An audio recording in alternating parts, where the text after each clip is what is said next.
como primeira coisa, agradecer a todos vocês que estão aqui presentes. Eu vi que vários profissionais da saúde e da educação se inscreveram nesse momento, nesse espaço de diálogo. Mas, de modo particular, eu gostaria de agradecer às professoras, a doutora Kilma, a doutora Miriam, a doutora Emanuele e a doutora Ângela Brito, por terem me acompanhado nesse período, no qual trocamos várias informações. E não somente, eu aprendi muita coisa com vocês nesses dias que a gente trabalhou, e se disponibilizaram para colaborar com esse projeto de extensão, o qual está sendo desenvolvido no âmbito de um estágio supervisionado em psicopedagogia hospitalar, da graduação bacharelado em psicopedagogia que eu estou fazendo na Uninter. Então, eu agradeço de coração por estarem presentes. Então, eu gostaria de apresentar essas especialistas que eu tive o prazer de convidar, né, e que estão trabalhando comigo nesse projeto, que seriam a doutora Kilma Silva, que é psicopedagoga, psicomotricista, diretora de mobilização do Sindicato dos Psicopedagogos do Brasil, autora do projeto A Psicopedagogia Voltada à Vulnerabilidade da Pessoa Idosa. Depois tem a doutora Emanuele Gomes, psicóloga no Hospital Santa Casa de Misericórdia de Maceió, e atua em atendimentos de pacientes oncológicos em cuidados paliativos. A doutora Miriam Borges é pedagoga, psicopedagoga, diretora de mobilização do Sindicato dos Psicopedagogos do Brasil. É coautora do projeto Educação para a Paz, a Arte de Amar, organizadora de livro. E a doutora Ângela Brito, psicopedagoga, psicanalista, coordenadora da educação infantil, idealizadora do projeto Psicopedagogia Hospitalar em Agrestina, Pernambuco. Então, a cada uma, realmente, eu gostaria de agradecer, né, pela disponibilidade. Esse espaço foi pensado para conhecer, refletir e aprofundar sobre a psicopedagogia. E dessa vez a gente vai dar um foco particular no descobrir as contribuições e perspectivas da psicopedagogia em ambientes hospitalares.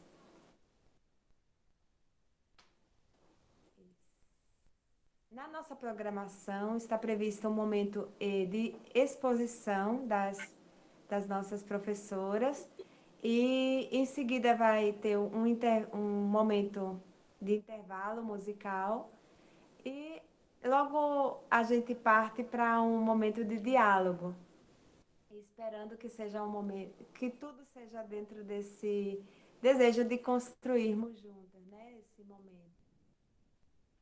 Então, eu gostaria de, como primeira coisa, dar a palavra à doutora Miriam Borges, que está preparando, fez com muito carinho uma introdução para a gente sobre a psicopedagogia, né?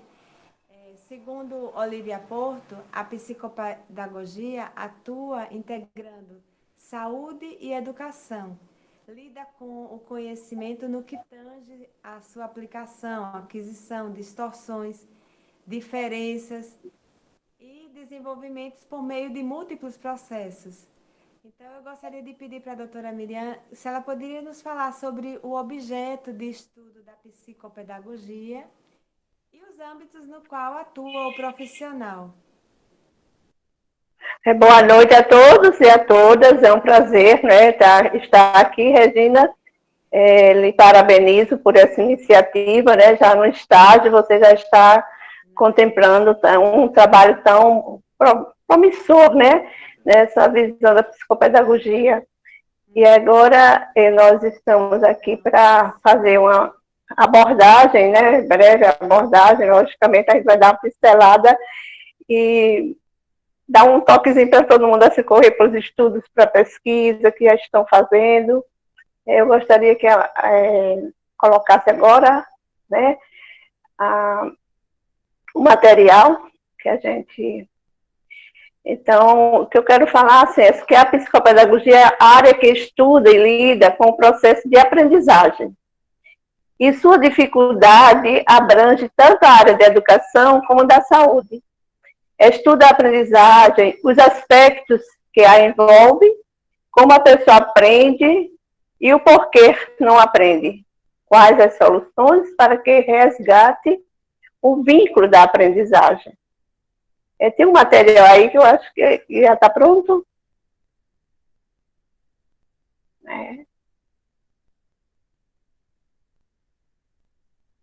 Já está partilhada a tela com o PowerPoint. Já está. Está saindo. Vocês estão vendo? Ah, deixa eu ver. É porque eu estou vendo eu. Eu estou vendo eu. Tá. Sim, estou Não vendo. estou vendo. Você Está, tem que né? clicar Essa na parte. tela e aí Ah. para mudar o tipo de... Tá bom? Apareceu? Não, eu estou vendo que não apareceu.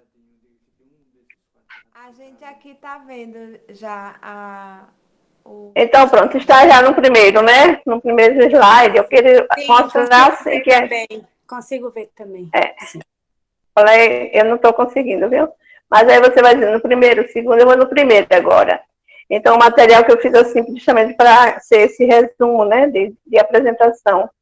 Tem aí um símbolo, né, da psicopedagogia, que foi justamente num dos congressos da Associação Brasileira dos Psicopedagogos, que aí pensaram justamente nesse símbolo, uma fita, né? O símbolo da psicopedagogia do Brasil é uma fita de Möbius, composta por 3 fitas torcidas e ligadas pelas extremidades. Essa imagem representa o olhar do psicopedagogo sobre o indivíduo que está aprendendo. As voltas da fita representam o processo de aprendizagem do indivíduo. A bolinha central, vocês estão vendo aí, eu acho que dá para ver, representa o novo conhecimento sendo adquirido, e a bolinha vermelha que está lá fora, da parte externa, representa as mudanças após a aquisição do conhecimento. Então, foi justamente na década de 80, né, que foi criado ali, com essa Associação Brasileira dos Psicopedagogos, né, num dos congressos, e a gente vê aí que ali tem o meu nome, Miriam Borges, né, aí tem um PP, esse P maiúsculo, esse P minúsculo, é justamente o símbolo do psicopedagogo, assim, no sentido de, como se diz, a abreviatura de psicopedagogo. Aí sempre coloca PP e o nome do psicopedagogo nos documentos. E o objeto de estudo da psicopedagogia é justamente a aprendizagem humana. Então, vamos continuando. O segundo já apareceu? Não estou ouvindo. Sim, já está no segundo. Certo. Está no segundo. Então, a psicopedagogia teve sua origem na Europa, diante do fracasso escolar em 1946, após a Segunda Guerra Mundial, né? E ali a gente tira assim uma foto que tem aí. Essa foto justamente retrata, né, após guerra, quando terminou, Reggio Emília teve a iniciativa ali na cidade que morava ao norte da Itália, estava tudo destruído. Além do ambiente devastador, havia ali também uma população em ruínas, entristecida pelas perdas decorrentes dos conflitos. A fim de recuperar o tecido social, cultural e político daquele lugar, juntou justamente com a comunidade, com grupos de moradores, e decidiram criar uma escola. E o dinheiro, justamente, que foi construída essa escola, foi de tanque de guerra, de caminhões, né, de cavalos, deixados pelos alemães após a guerra. Então, a base educacional foi influenciada pelas teorias psicopedagógicas da Europa, com Jean Piaget, com Vygotsky, João Dio, e assim como também a conterrânea, né, que é italiana, Maria Montessori. E aí eles começaram esse trabalho. Mas na França, justamente com George Malco, foi um dos fundadores do primeiro centro psicopedagógico, articulando o trabalho médico-pedagógico. Essas ideias foram configurando-se na parte da equipe médicos, psicólogos, psicanalistas e pedagogos, porque descobriam que as crianças assim não aprendiam, mesmo que tivesse inteligência, né? Tivesse a inteligência. Essa união psicologia, psicanálise, pedagogia, objetivou conhecer a criança e o seu meio, para que fosse possível compreender o caso para determinar uma ação reeducadora, diferenciar os que não aprendiam, apesar de serem inteligentes, daqueles que apresentavam alguma deficiência mental, física ou sensorial, era uma das preocupações da época. Assim, uma pedagogia centrada no desenvolvimento integral dos pequenos, de modo a contemplar os aspectos intelectual, emocional, social e moral, realizando junto às crianças para assegurar uma nova perspectiva para eles e seus sucessores, revertendo o quadro que se apresentava naquele momento. Aqui hoje, né, no Brasil, no mundo, estamos vivenciando quase uma pós ou uma guerra, né, que a gente está todo mundo em casa. E as crianças todas assim estudando de uma forma diferente, mas tudo a gente pode superar, né? Estamos superando, graças a Deus. O terceiro slide apareceu? Regina, apareceu o terceiro? Ok. Sim. As descobertas dos pesquisadores europeus no campo da psicopedagogia chegaram também à América Latina. Então, justamente na Argentina foi o primeiro local, né, que chegou a psicopedagogia, por volta dos anos de 1960. Essa corrente europeia influenciou significativamente a Argentina, e foi em Buenos Aires a primeira cidade a oferecer o curso de psicopedagogia. Com as contribuições de Sara Paim, Alicia Fernandes e outros, foi um marco histórico da psicopedagogia. Esses estudos passaram a ser referência na região. E na década de 70, muitas universidades ali na Argentina foram fechadas, uma crise, né? E isto contribuiu para que muitos profissionais fossem exilados para o Brasil, sobretudo para as regiões sul e sudeste. O quarto slide apareceu? O quarto slide. Ok.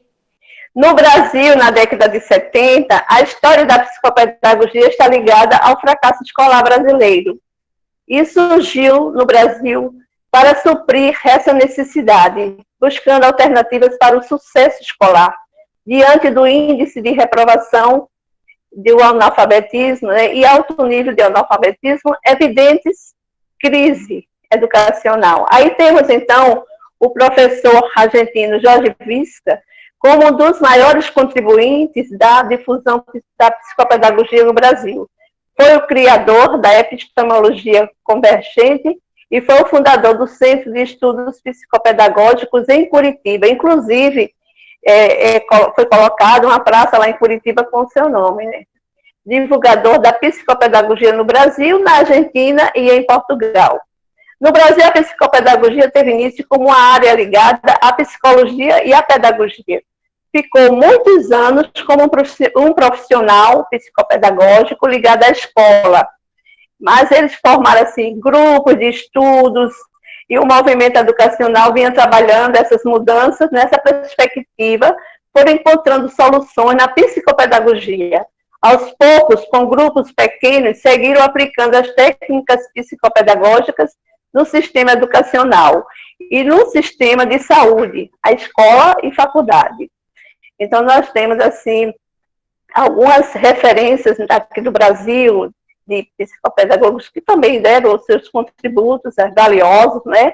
A Esther Gross, Maria Luísa, Aparecida Mamed, Alicia Fernandes foi da Argentina, e elas se encontravam para estudar muito, deram esse contributo. O primeiro curso de psicopedagogia no Brasil foi fundado em 1979 no Instituto Sede Sapiense, em São Paulo. Aí vem para o quinto. Tá no quinto? Ok, pode ir. Na década de 80 foi criada a Associação Brasileira de Psicopedagogia, a ABPP, que aí criou o Código de Ética dos Psicopedagogos, Desculpa, doutora congregando Miriam. associados... Doutora Miriam, É eu o acho quê? que é o quarto esse. Década de 80 foi criada Não, a não, mas Associação você Brasileira pode de pode passar ele, já está no quinto, Ok, pode, ok. não é? A Vou seguir. discussão, certo. Então, a BPP, né, congregando associados para organizar os reencontros de estudos, as discussões e o crescimento da área em torno educacional. Criaram-se as diretrizes do Código de Ética, criando sessões em várias regiões do Brasil. Na década de 90, houve a explosão dos vários cursos de psicopedagogia. Então, começaram assim, como tinha pedagogia, aí fazia um curso de formação em psicopedagogia. Então, foram criados muitos cursos. A partir de 2000 até a presente data, surgiram milhares de cursos de psicopedagogia em todo o Brasil e com as faculdades à distância multiplicou também no interior. Hoje tem em todas as regiões, capitais, cidades do interior. No Brasil, a primeira a Universidade Federal da Paraíba foi a primeira, né, a universidade pública, a oferecer graduação. Em seguida, muitas universidades particulares estão oferecendo também o mestrado, mas na Argentina, Uruguai e Portugal. E vários profissionais que continuam com estudos, palestras, livros, a gente tem, assim, realmente dado esse contributo, todos, né, envolvidos na psicopedagogia. E no dia 12 de novembro, é o dia que é dedicado, assim, ao psicopedagogo. Foi justamente quando foi fundada, naquela data, a Associação Brasileira dos Psicopedagogos. E agora nós temos também, aí embaixo vocês veem, a regulamentação da profissão. E como é que está, né? É a PL 3512/10, que ela foi dada entrada justamente em 2008. Então, nós temos aí 12 anos, né? É um projeto de lei que está aguardando a apreciação do Senado. E que realmente, nesse período de 12 anos, precisa ser revisto, porque agora, assim, tipo, o psicopedagogo, ele já tem, assim, um trabalho já configurado, e aí precisa ser revisto esse documento para que realmente se represente essa categoria. Então, no 8 o outro próximo. Em 2015, foi criado o Sindicato dos Psicopedagogos do Brasil, com sede em Teresina, no Piauí, vai congregando os psicopedagogos, associando tanto na Associação, né, dos Psicopedagogos do Brasil, como sindicalizando no Sindicato dos Psicopedagogos do Brasil, formando uma corrente que, através da participação em simpósios, congressos, né, esses encontros, também nas redes sociais, vai formando e fortalecendo a categoria de psicopedagogos. A exemplo, eu gostaria assim, de colocar Jossandra Barbosa, que ela demanda assim, um trabalho de acesso, né? Você procura na internet, Jossandra Barbosa tem muito material, como tantos outros, né? Que vai contribuir. Só que os cursos de psicopedagogia, eles precisam também ser os cursos que propiciem vários estágios, que a pessoa tenha esse acesso a todos, como a gente está aqui tratando a questão hospitalar, do hospital, das clínicas e tudo mais, na área da saúde, mas em todos os campos, mas que quando forem escolher assim, um curso de psicopedagogia, também ter essa preocupação, que tipo de curso eu vou estar estagiando, me preparando, é importante, não é? E aqui, continuando, o psicopedagogo é um especialista em aprendizagem humana. Compete conhecer a teoria da psicologia, teoria psicanalista, teoria cognitiva, psicomotricidade e todos os transtornos e dificuldades de aprendizagem, síndromes, doenças raras. Ele não vai tratar, deve conhecer, né, para ver os métodos corretos de intervir justamente na área da aprendizagem. É necessário conhecer todas as técnicas da avaliação psicopedagógica como processo de diagnosticar tudo que se consegue aprender. O psicopedagogo poderá fazer essa avaliação de aprendizagem onde ele atua, numa visão macro, que não divide o profissional em clínico, institucional, hospitalar. Ele é o psicopedagogo. Onde ele atuar, né, ele vai demandar, né, todo um entendimento, uma compreensão na sua atuação, no seu trabalho. Pode ser atuar no outro, a gente percebe a atuação em todos os setores da sociedade, instituição de educação, saúde, sociais, empresas, ONGs, etc. Portanto, o psicopedagogo é um mediador de conflitos, um pesquisador de soluções com aqueles que sofrem com dificuldades ou transtornos de aprendizagem. Além de ser um amigo, é um aliado, né, da escola, da família, da empresa, onde ele estiver. Ele vai ter uma pessoa assim, de relações, bem como das várias atuações em seus vários espaços de trabalho. A psicopedagogia no Brasil hoje é referência mundial, com mais de 1 milhão de acessos. A Coreia, Japão, Estados Unidos, né, buscam esse estudo aqui, tem aqui no Brasil o conteúdo, né, que nós já estamos desenvolvendo e tantos materiais livres e tudo mais já publicados. A aprendizagem se processa no cérebro.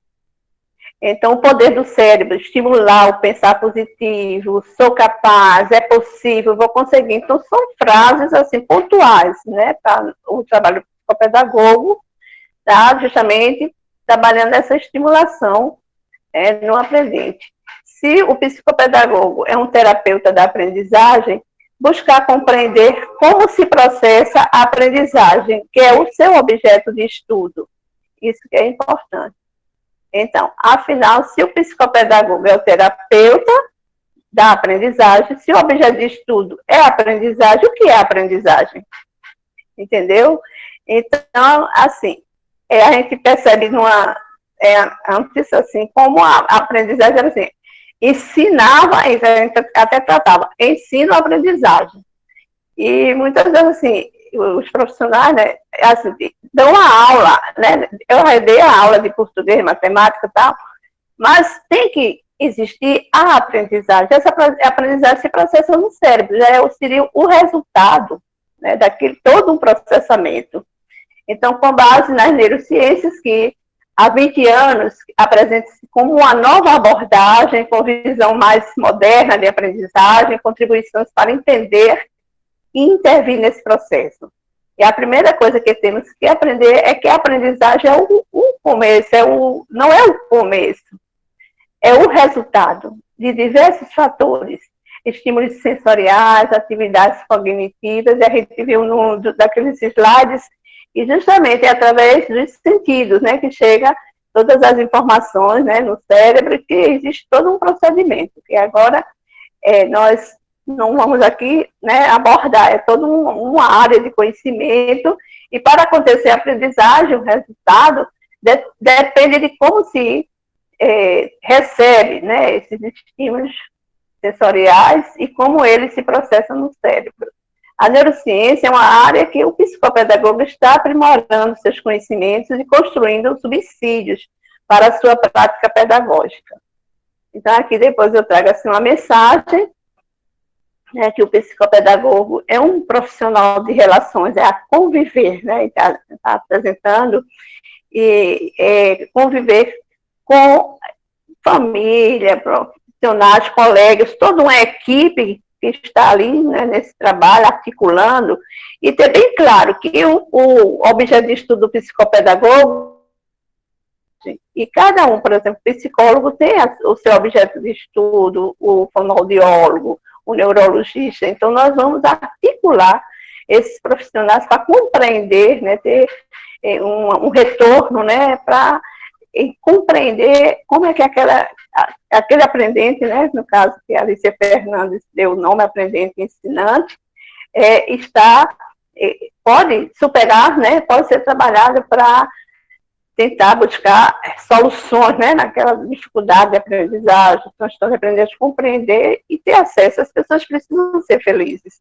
Então, aqui eu deixo esse pensamento, que inclusive tem em todas as grandes religiões, inclusive na porta de vidro da ONU, né, está lá escrito: faça ao outro o que gostaria que fosse feito a você. Então, esse é o profissional psicopedagogo. Obrigada. Ai, doutora Miriam, eu que agradeço, muito obrigada por essa sua fala. Agora eu gostaria de passar para a doutora Kilma, né, nesse jogo, que vai nos entrar nesse olhar psicopedagógico que viabiliza humanizar relações, métodos e processos, né? Segundo a Nádia Bossa, isso é que possibilita aproximar-se dos obstáculos na construção do conhecimento e na relação do saber. Então, a doutora Kilma poderia nos contar, exemplificando também sobre a fala que a doutora Miriam fez, né? Sobre o seu trabalho em lar geriátrico, como acontece? Boa noite a todos. Com muita satisfação e muita honra que estou aqui nesse trabalho maravilhoso, querendo agradecer a Regina pela oportunidade de mostrar um pouco desse trabalho. Eu vou iniciar minha fala falando um pouquinho do atendimento psicopedagógico para a terceira idade, não é?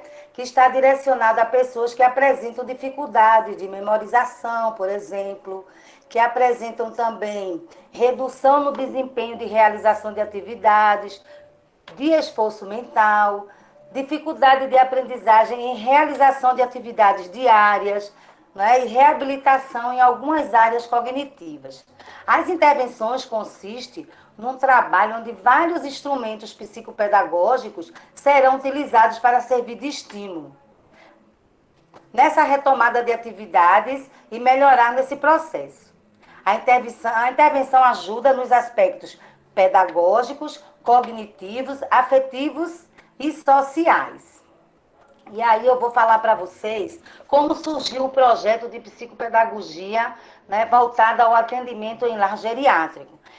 O atendimento ao idoso, ele já existe, ele já acontece em clínicas, né, de reabilitação, em associações, mas nunca aconteceu em lar geriátrico.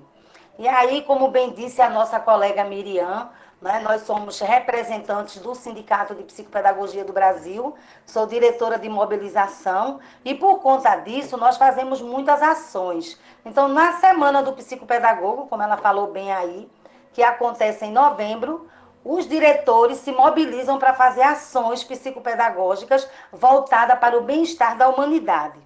Então, eu tive a ideia de visitar um lar geriátrico nessa ação. E foi nessa ação no lar geriátrico onde eu levei vários voluntários amigos meus, né? A Alessandra também, que é diretora de comunicação, estava comigo nesta ação.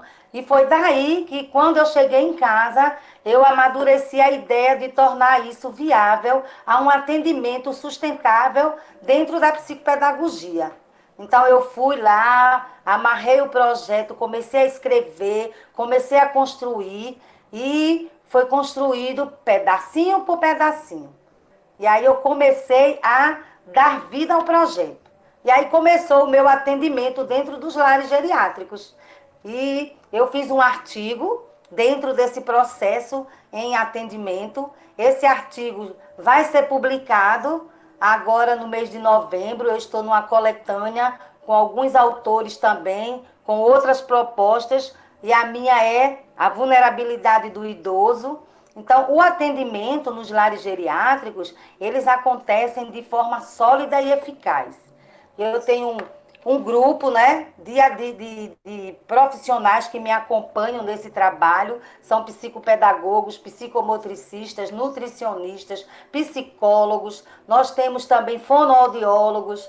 Então, assim, é uma variante de profissionais que vão voluntariamente aos lares geriátricos fazer o atendimento. E como é se procede esse atendimento?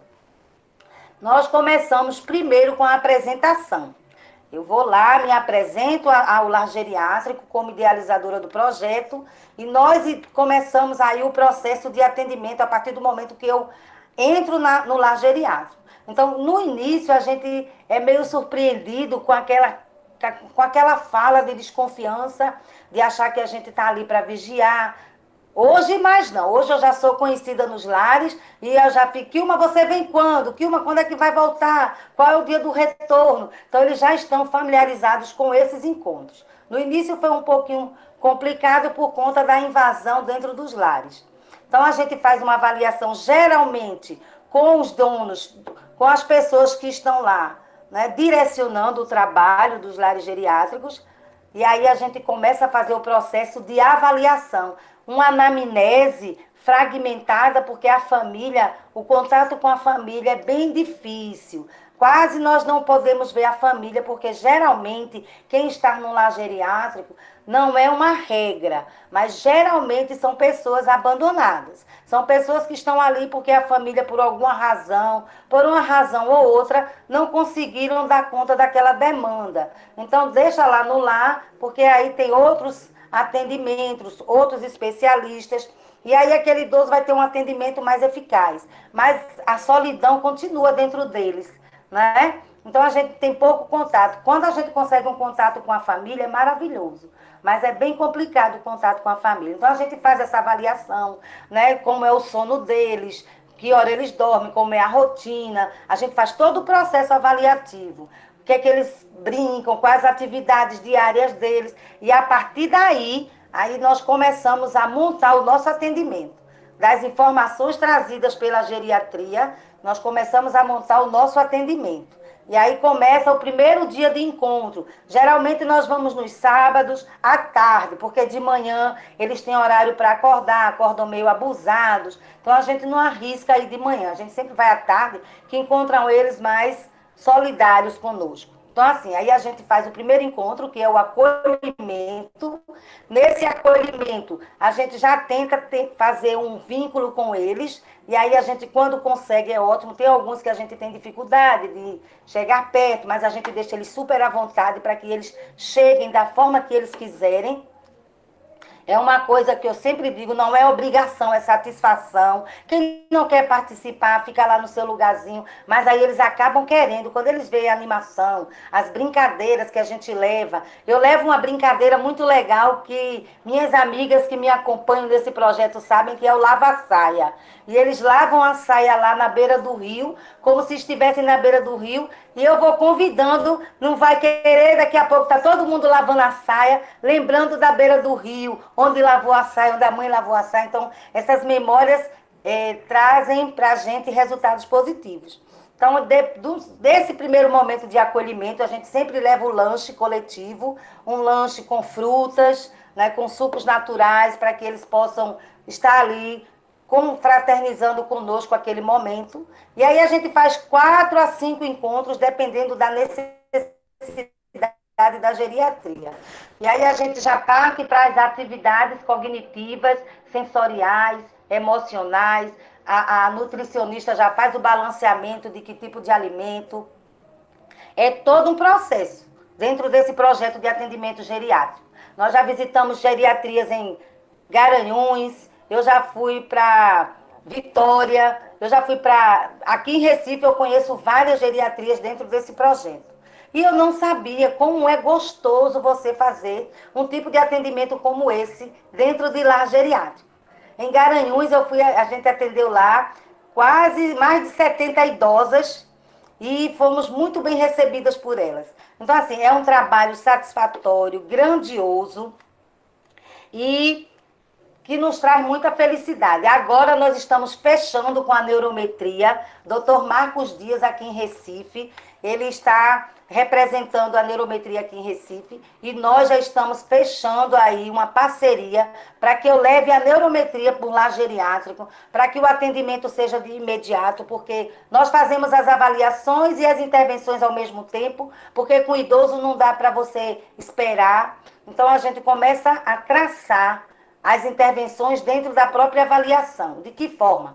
o idoso que a gente sabe que teve problema com familiar, foi abandonado, mas que tem uma música que sauda muito. Então, a gente trabalha essa musicalização para resgatar essas memórias. A gente trabalha com a parte de alimentação, né? Que tipo de alimento você comia quando você estava em casa? Então, a gente tenta fazer uma comidinha que tenha esse cheiro para ele, né? Que tipo de cheiro eles costumavam usar. Então, a gente faz um resgate de memórias olfativas, degustativas, sensoriais, para que eles possam ter ganho de vida, né? Para que eles tornem-se proativos. Então, assim, eu conheci um idoso que ele só falava de coentro. Maria vai plantar coentro, Maria vai plantar coentro. E eu descobri que ele tinha na casa dele uma hortinha de coentro. Então, eu fiz lá na geriatria uma hortinha de coentro para ele. E ele todo dia ficou sendo responsável pelo aquele trabalho,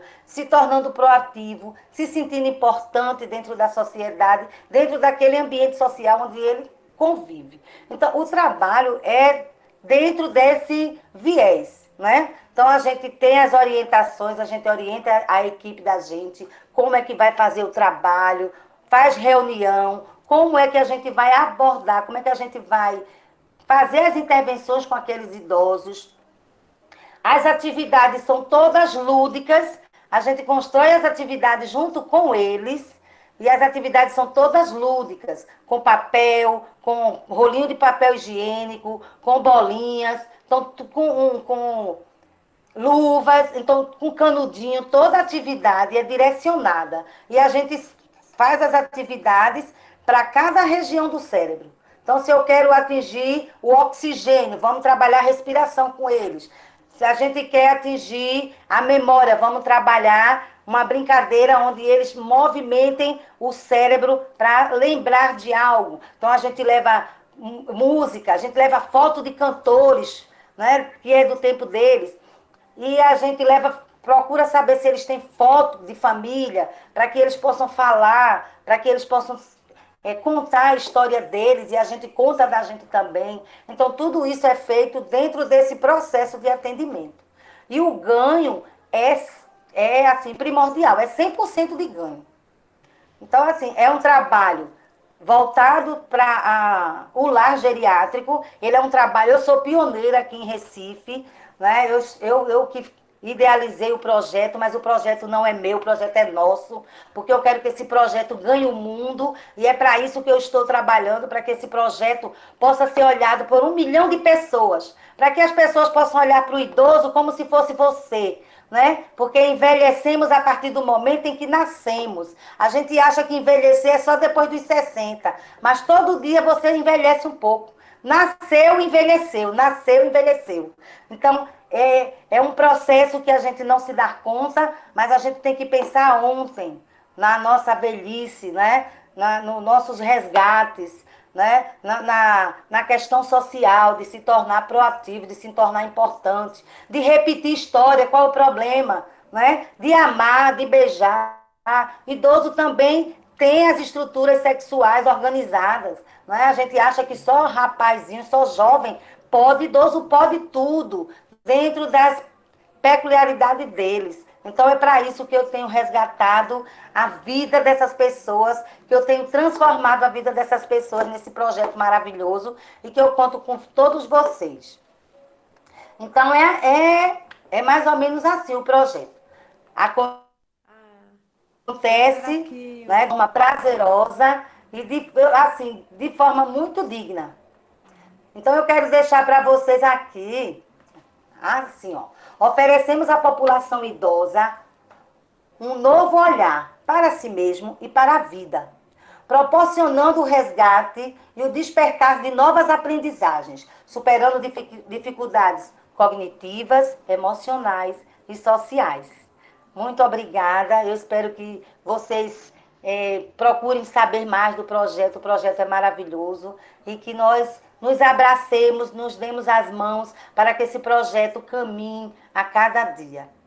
Eu gosto muito de ler o livro de Simone de Beauvoir, e eu deixo aqui para vocês como indicação que vocês leiam Simone de Beauvoir, A Velhice. É um livro que traz a velhice na sua extrema necessidade, mas também no seu auge de grandeza, né? E eu trouxe para vocês uma mensagem de Simone de Beauvoir, que eu vou finalizar minha fala com essa mensagem. Que nada nos defina, que nada nos sujeite. Que a liberdade seja a nossa própria substância, já que viver é ser livre.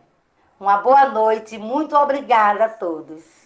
Nossa, muito obrigada, senhora doutora Kilma. Realmente é entusiasmante o modo como a senhora fala e nos transmite essa energia, essa vontade também, né, de poder trabalhar assim com essa carga que a senhora nos transmite. Muito, muito obrigada.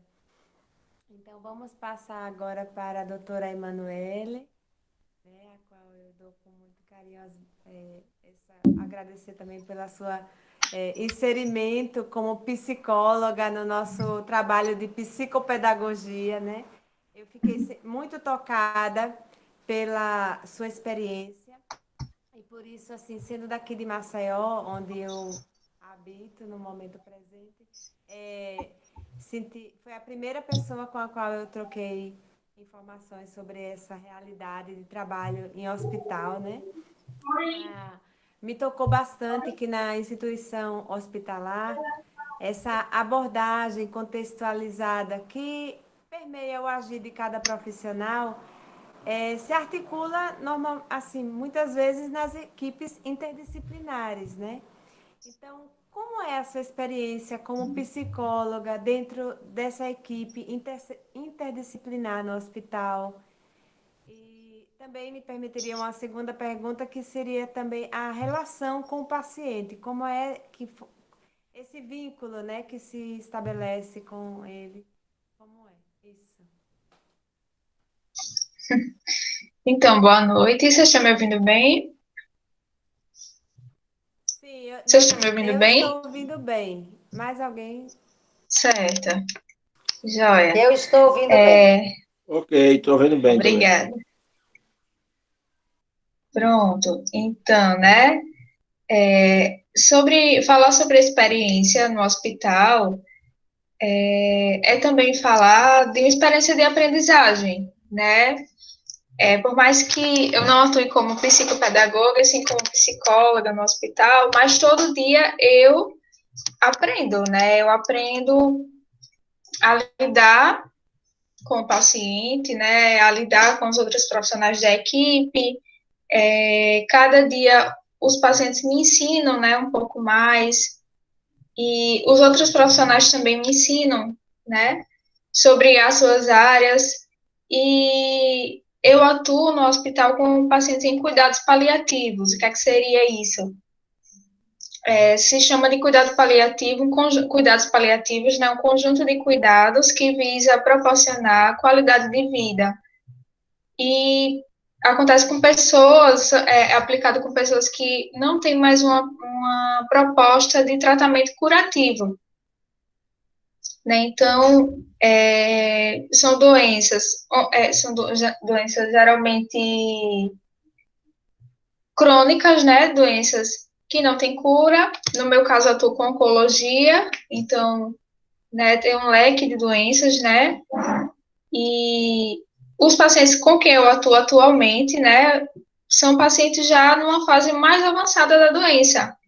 Então, pacientes que já passaram pelos tratamentos, né, os tratamentos não foram eficazes e os médicos pausam esses tratamentos, né, param os tratamentos porque já não tem mais, o corpo já não está mais respondendo como deveria responder. E são pacientes extremamente fragilizados e que precisam de uma atenção. Né? Muitas vezes também são pacientes que já estão na fase final de sua vida e aí precisam de uma atenção redobrada, né? Então, trabalhar com a equipe interdisciplinar, né, que é composta por médico, enfermeiro, psicólogo, assistente social, nutricionista, fisioterapeuta, fonoaudiólogo, farmacêutico. Em algumas equipes também tem educador físico, né? Trabalhar com essa equipe de tantos profissionais, tantas personalidades diferentes, tantas abordagens diferentes, e é muito peculiar, mas muito importante, porque a gente precisa estar sempre muito integrado para proporcionar bem-estar e qualidade de vida a esses pacientes que têm essa característica de muita fragilidade mesmo, né? Tanto fragilidade física, no ambiente que eu trabalho, como é SUS, também tem uma vulnerabilidade social muito grande, tem uma fragilidade emocional muito grande, né? Devido à própria característica, né, do adoecimento. E cada dia a gente tem que estar sempre discutindo os casos, né? Então, a gente precisa estar alinhado com a equipe. Eu, enquanto psicóloga, eu não posso me fechar na minha área. Ah, só vou aqui, faço meu trabalho, faço minhas intervenções e pronto. Não, eu preciso estar integrada com a equipe, né, para compreender quais são as demandas, né, dessas outras áreas, para acionar esses profissionais e a gente prestar um cuidado individualizado para aquele caso. Então, por exemplo, eu vou atender e percebo que o paciente está com a dificuldade de engolir, né? Ele apresenta o engasgo, então já aciona a fonoaudióloga. Como a fonoaudióloga vai atender, né? E percebe que o paciente está com a questão emocional, está muito angustiado, né? Ou a família está muito angustiada de repente, porque o médico zerou a dieta do paciente, né? Aquele paciente já não se alimenta mais por via oral, vai ter que colocar uma sonda, e aí aciona a psicologia, e como é que faz? Né? A gente precisa estar muito atento à área do outro também, para criar um plano terapêutico individualizado para aquele paciente. Então, dá para ver que todos os dias, né, são dias repletos de aprendizados, né? Também, quando a gente fala em equipe interdisciplinar e em cuidados paliativos, a gente fala também sobre questões que envolvem espiritualidade, envolvem finitude, e o capelão, o padre, o pastor, né, a pessoa de referência daquela crença religiosa do paciente entra também na equipe, né, além dos profissionais técnicos, né, profissionais que estão ali defendendo a bandeira da ciência, digamos assim. Mas se o paciente precisar de uma bênção do padre, ele também, se aquilo foi importante para ele, para proporcionar qualidade de vida, ele vai ter. E aí é sempre essa aprendizagem, né, junto com a equipe, e isso vai proporcionar uma relação da equipe com o paciente, né? Então, como eu falei, os nossos pacientes são bastante fragilizados, né? E o que é que nós procuramos sempre? A qualidade de vida e também a dignidade no momento da morte. Então, essa semana, recebi um chamado, né, para um paciente, por exemplo, de 30 e poucos anos, que estava numa angústia muito grande, porque estava se percebendo, né, num estado grave, onde nenhuma quimioterapia fazia efeito, nenhum medicamento para desconforto respiratório também estava fazendo efeito.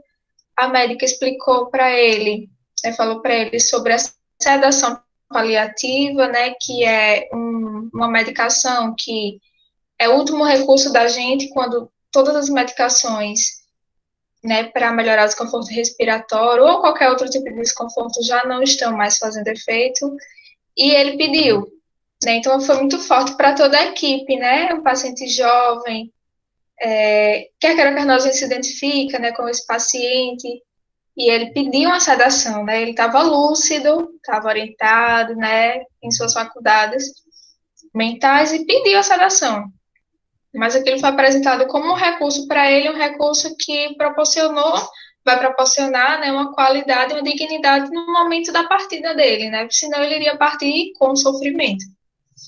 Então, a equipe toda também se desestabilizou um pouco. E, assim, o papel da psicologia, né, é com o paciente, mas também com a equipe, nesse sentido de buscar fazer com que a equipe reflita também sobre as próprias questões emocionais para lidar com as questões emocionais do paciente, que muitas vezes não aparecem exatamente para a psicóloga. Então, pode ser que apareça para a enfermeira, pode ser que apareça para a fisioterapeuta, né? Pode ser que o paciente se sinta mais à vontade para falar com a odontóloga, com o assistente social, e nem sempre eu consigo, não sou eu a responsável pelas questões emocionais do paciente, né? Por mais que eu consiga dar conta dos atendimentos, da minha programação, de atendimentos, tudo certinho, mas nem sempre o paciente vai se sentir à vontade de falar naquele momento que eu vou atender. Então, a equipe toda também está aprendendo um pouco sobre a minha área, né? Sobre como lidar com essas questões emocionais. Tem alguns profissionais que até perguntam assim, por exemplo, eu não sei que cara fazer quando o paciente vai a óbito, né? Assim, eu não sei se eu falo com a família, eu não sei que expressão facial fazer, então eu sempre busco, né, fazer o refletir, mas que tipo de expressão você acha que tem que fazer? Que tipo de palavras você acha que tem que utilizar naquele momento, né? E aí a gente vai construindo um aprendizado, né? Construindo um saber, né, sobre aquele momento, sobre aquela dúvida, né, sobre aquela intervenção que precisa ser feita naquele momento, né? Então, trabalhar com a equipe interdisciplinar no hospital, com esse perfil de paciente, é muito necessário, né, muito importante, e é construir aprendizados a cada dia, né? A cada dia a gente vai, né, construindo saberes ali. Então, vocês trouxeram, né, do aprendizado para o cliente, para o paciente, né, para o idoso, para a criança. Eu venho trazendo um pouco do aprendizado na equipe, né, que é um aprendizado mútuo, é um compartilhamento frequente de saberes. Para isso a equipe precisa estar muito bem integrada, né, tá muito bem, tá se comunicando muito bem, né? E a escuta, principalmente minha, né, da psicologia, precisa estar muito ativa, né? Muito. Eu preciso estar bem atenta, porque o meu instrumento de trabalho é a escuta, mas de certa forma, eu também ensino um pouco, né? Como os profissionais podem trabalhar a própria escuta, né? Até porque, como eu já falei, nem sempre os pacientes recorrem à psicóloga e tá tudo bem, né? Não sou eu que detenho as intervenções no âmbito emocional, psíquico, enfim. E é um trabalho que é muito prazeroso, né? Como que uma trouxe, assim, é muito gratificante, né? E é um pouco isso a minha experiência. Espero ter contribuído também. Sim, muito obrigada. Experiência muito forte que você faz, né? Sendo assim também tão jovem, mas que fez uma escolha também, que depois, quando a gente tiver o momento de trocas, vai poder contar também essa escolha porque você escolheu. Mas eu não vou antecipar aqui as perguntas, não. Vamos para a próxima e depois a gente continua a conversa. Muito obrigada. Então, a gente vai agora para a doutora Ângela, para entrar no núcleo também dessa noite, né? Que é a psicopedagogia, dentro desse objeto, né? Que é a aprendizagem, a reaprendizagem, com todas as particularidades subjetivas, sociais e culturais das pessoas envolvidas. A senhora doutora Ângela conseguiu, na sua trajetória profissional, levar a psicopedagogia hospitalar em Agrestina. Então, Como é que nasceu esse projeto no qual a senhora trabalha? Primeiro, né, quero agradecer aqui a todas as minhas companheiras que já palestraram, que muito contribuíram com a minha, vão contribuir com a minha fala, né? Tudo que elas falaram. E agradecer a você, Regina, pelo convite de estar participando desse brilhante projeto, né? E também a todos que estão participando na sala, que estão aí esperando pelos nossos conhecimentos, né? E que é um prazer muito grande em a gente poder contribuir, não é, com o conhecimento que a gente tem e poder repassar. Então, Regina, para falar da psicopedagogia hospitalar, não é, eu preciso primeiro passar um pouco sobre a pedagogia hospitalar, né, pontuar essa questão, porque primeiro surgiu a pedagogia hospitalar, que foi em 1935, na França. E no Brasil, é, ela surgiu, né, após isso aí, ela foi surgir no Brasil em 1994. Mas na França ela surgiu não como psicopedagogia, e sim como pedagogia hospitalar, denominada de classes hospitalar. Então, a partir daí, né, foi criado pelo Ministério da Educação na França o cargo de professor hospitalar. E no Brasil, essa prática, né, educacional iniciou-se, como eu já falei, né, ela foi regularizada em 1994, mas ela iniciou em 1950, com classe hospitalar também, foi na cidade do Rio de Janeiro.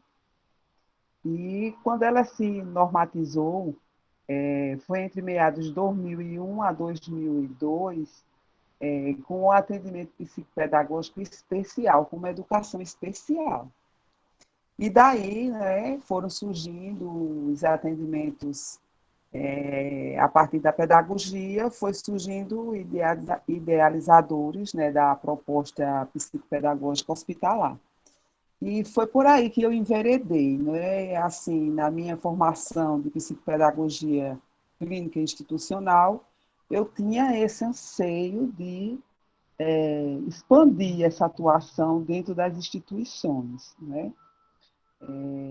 Como o Kilma já falou muito bem, né, sobre os lares geriátricos, eu também tomei conhecimento dessa prática, né? Quando eu vi que Kilma já estava atuando nas redes sociais, uma vez ela postou, e eu já tinha dado início ao meu projeto. Então, me uni a ela e nós fomos trocando experiências e hoje nós estamos juntas nesse projeto grandioso, né? Como ela mesma diz, que quer que ele se torne, que o projeto não é nosso, não é meu, não é dela, é nosso, né? Esse projeto é para se expandir, porque realmente ele é assim grandioso para a nossa prática e para o cuidado com o outro, que nós devemos ter, né? Todos nós estamos vulneráveis à saúde, né?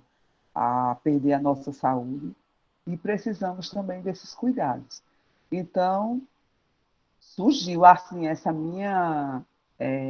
anseio de expandir a minha prática psicopedagógica também para instituição hospitalar.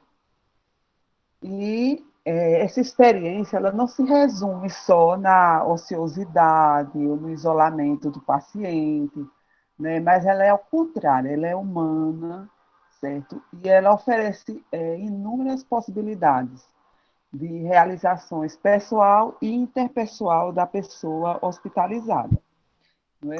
Sabemos que o ambiente hospitalar ele emana várias vamos dizer assim, diversos sentimentos, né? Aqueles sentimentos de sensações, de imensa angústia, de cura, de consolo, como já falou muito bem a psicóloga, e o quanto é importante a gente trabalhar com essa equipe multidisciplinar, porque a gente aprende também com eles, né? Através da orientação de cada um da sua área, nós vamos fazer a nossa parte psicopedagógica orientada também por outras áreas de especialistas. E isso nos fortalece, né? Nos dá segurança para realizar o projeto. Então, com essa prática, tudo se torna mais fácil. Quando a gente tem uma equipe junto, em conjunto, a gente decidir o que nós vamos atuar ali com aquele paciente. Não é? E no âmbito hospitalar, muitas vezes o paciente ele tem rejeição à medicação, ele tem rejeição ao enfermeiro, à equipe médica mesmo, porque muitas vezes ele já vai para o hospital fragilizado pela vivência familiar, pelo abandono da família. Muitas vezes ele acha que está ali no hospital e está abandonado também, porque muitas vezes o paciente também é abandonado numa instituição hospitalar, principalmente se ele estiver em uma área de longa permanência.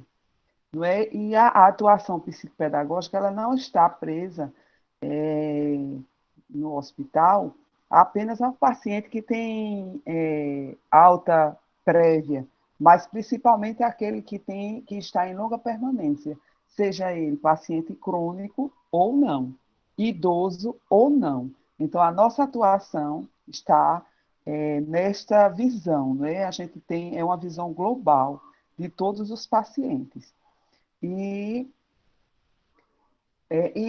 é muito prazeroso essa prática, não é?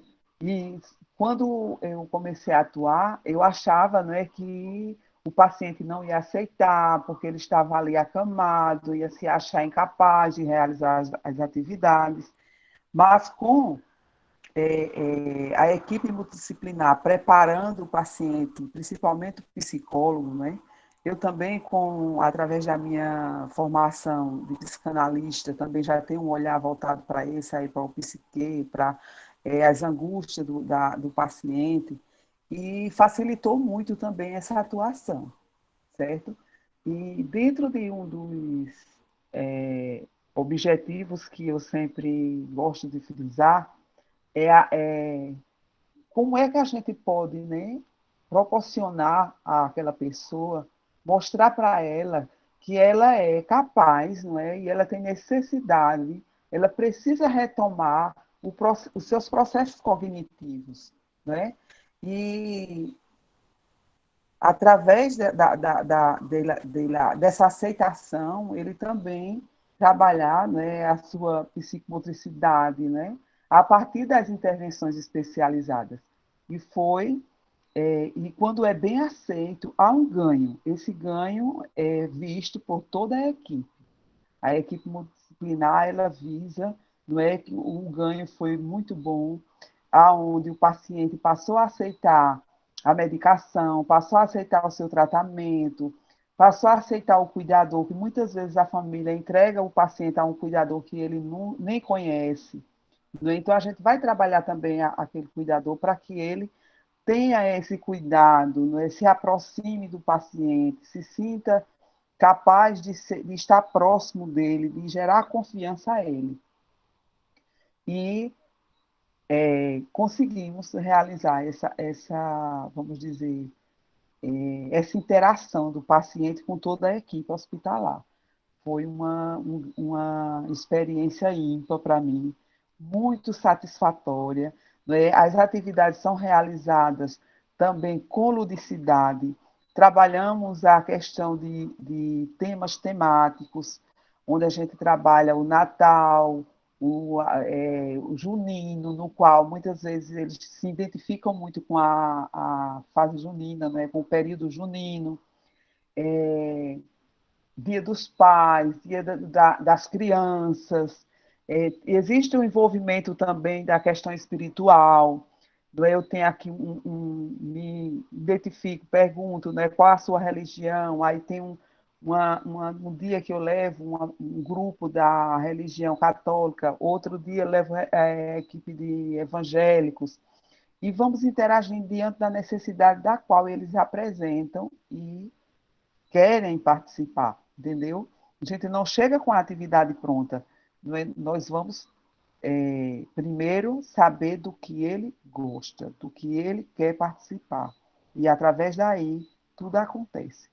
E acontece da melhor forma possível, da qual ele realmente, o paciente se encaixa, ele se encontra ali naquele momento. E também, Regina, nessa prática, não é? Onde o psicopedagogo tem essa possibilidade de acrescentar na sua caminhada toda essa prática psicopedagógica, é muito valioso, não é? Para que a gente tenha esse cuidado com o outro, sabendo, não é, que nós estamos fazendo parte desse processo. E não é apenas porque a gente quer mostrar um trabalho por mostrar, e sim porque a gente quer ver resultados, porque a gente quer estar perto do outro. Então, nós precisamos, psicopedagogos, né, estarmos abertos para essas possibilidades. Não se prenda só às clínicas infantis, né? A criança precisa muito, né? Eu comecei pela clínica infantil, mas a gente tem também que abrir outros leques, tem que ver, buscar essas outras necessidades e atuar com satisfação, né? Você se identifica, certo? E dizer, né, para vocês que, para mim, foi uma experiência da qual eu não sei nem. Tem hora que eu penso assim, Deus, isso está acontecendo mesmo, porque às vezes a gente acha assim, será que vai dar certo? Né? Mas a gente precisa ter o otimismo de dizer que vai dar certo, porque e dá certo. Então, outro objetivo também que eu gosto de pontuar é a questão de estimular o cérebro, né? Da qual a gente não pode fugir da neurociência. Né? Nós precisamos também saber em que parte nós vamos estar atuando para que aquele paciente tenha uma melhor qualidade de vida. Então, a gente estimulando com atividades, né, com intervenções psicopedagógicas especializadas, né, nós vamos estar proporcionando novas sinapses e nessas sinapses, né, nós também vamos estar produzindo novos neurônios. E daí, não é, tudo vai acontecendo e o paciente vai melhorando a sua percepção. Não é? Muitas vezes ele está ali no leito do hospital que ele não sabe nem onde está, não tem nem noção do dia, da semana, do seu nome muitas vezes, quem é a sua família, entendeu? E a partir daí, dessas intervenções, a gente vai rebuscando isso na memória dele. Não é diferente dos lares geriátricos. Não é? Tem uma diferença porque nos lares eles não estão, a maioria não são acamados, eles estão ali morando. E não, às vezes eles têm alguma comorbidade, mas não é hospitalizado. E também muito prazeroso. Eu tive o prazer de participar com o Kilma, não é? Lá no projeto em Garanhuns, e foi maravilhoso, muito bom, e só veio a somar para a minha prática hospitalar. Certo? Também para realizar o projeto, né, eu fui buscar fontes para nortear, né, montar o projeto. E eu cito aqui para vocês a psicopedagoga a pedagoga e psicopedagoga Irene Maluf, da qual foi a que me norteou. Né? Ela tem um texto que diz assim: a psicopedagogia hospitalar, por que e para quem? E daí foi o que me norteou a realizar o meu projeto. E, graças a Deus, eu posso dizer que ele está consistente. Pretendo também tornar o meu projeto em artigo. E aqui em Agrestina eu fui idealizadora, né? E estou preparando para tornar ele um artigo e chegar ao mundo. Não é? Não existe, no mundo existem várias pessoas, né, psicopedagogos, que já fazem essa prática hospitalar. Mas aqui em Agrestina, eu que idealizei. E estou muito satisfeita, é uma experiência ímpar, maravilhosa. Não é? Para mim foi fácil, porque aqui na minha cidade só existe um hospital. E eu faço parte, né, trabalho nesse hospital na questão administrativa, e isso me abriu essa possibilidade também.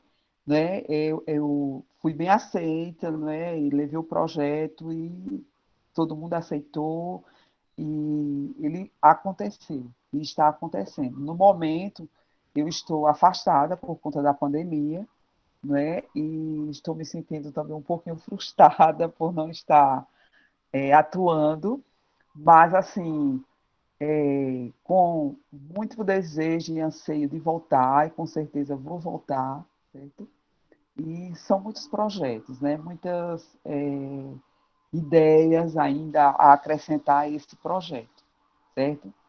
E eu quero deixar aqui minha mensagem, né, para os psicopedagogos que queiram enveredar por esse viés, né, da psicopedagogia hospitalar, que fortaleçam essa ideia, que sejam mesmo essa pessoa, que queira, né, essa pessoa que esteja vendo, tendo esse novo olhar para esta nova clientela, não é? Eu acredito que você vai se deslumbrar, né? Como a psicóloga disse, né, a nossa colega aqui, é um aprendizado constante, né? O psicopedagogo precisa estar estudando sempre, buscando sempre, não é? A neurociência, a neurometria, também estou já em contato com o Dr. Marcos, do qual eu também vou precisar, não é, da atuação dele para a melhoria de vida dos pacientes, para a gente saber em qual parte do cérebro nós vamos poder estar atuando, não é, estimulando, e vai surgindo novas ideias e nós só podemos, né, proporcionar ao outro realmente uma melhor qualidade de vida, principalmente quem está em vulnerabilidade, certo?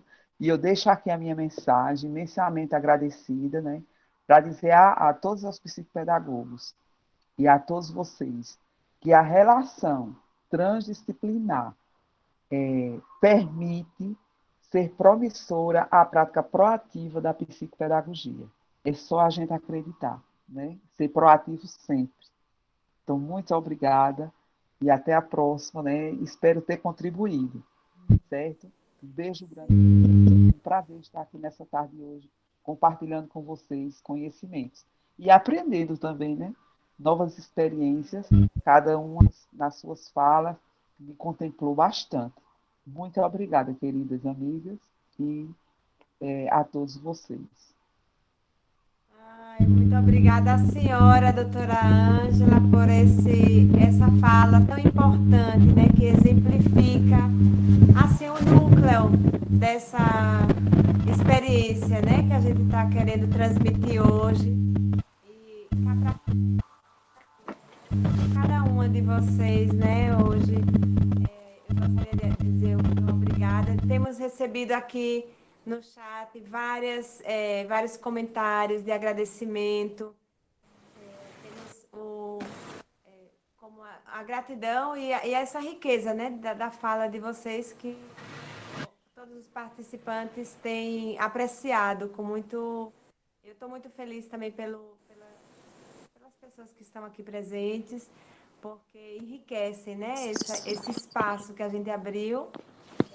Nesse momento, eu gostaria de. A gente vai dar um intervalinho de 3 minutos. Temos um presente que alguém vai tocar para a gente uma canção, mas ela mesma vai apresentar, né? E aí, assim, também cada um dos participantes se prepara.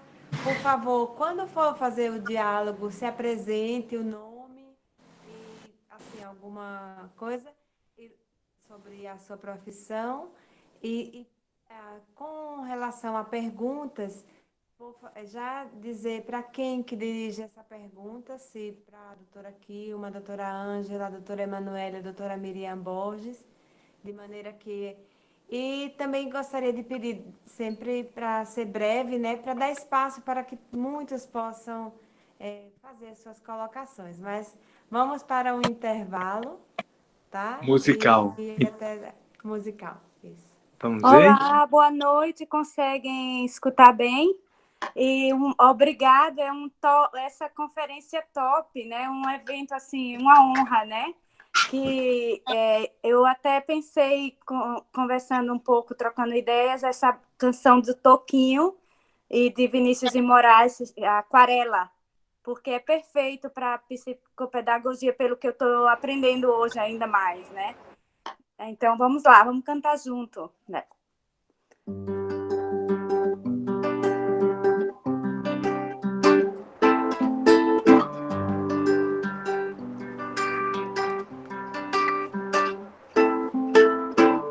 Numa folha qualquer eu desenho um sol amarelo, e com 5 ou 6 retas é fácil fazer um castelo. Corro lápis em torno da mão e me dou uma luva, e se faço chover com 2 riscos tem um guarda-chuva.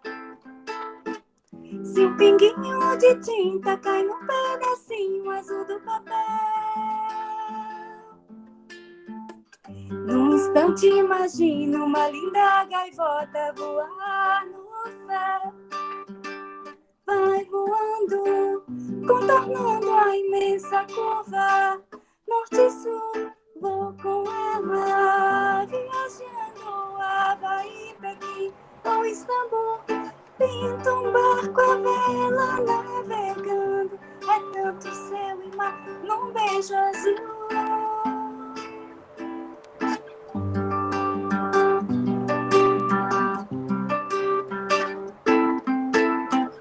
De uma América a outra consigo passar num segundo.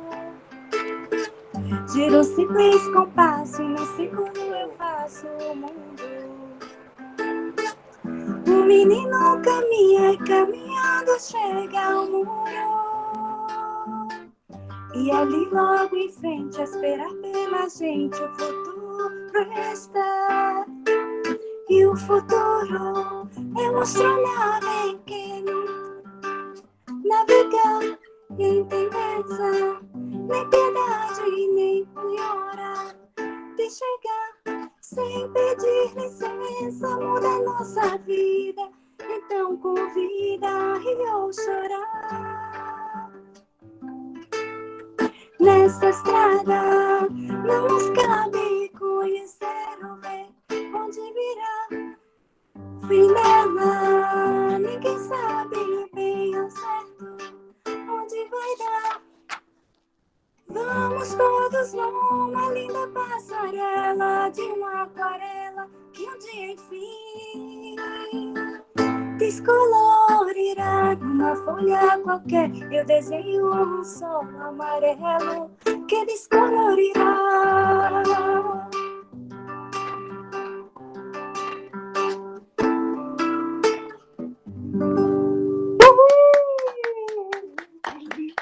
Obrigada. Muito obrigada. Essa foi uma surpresa, hein? Desculpem, eu me emocionei.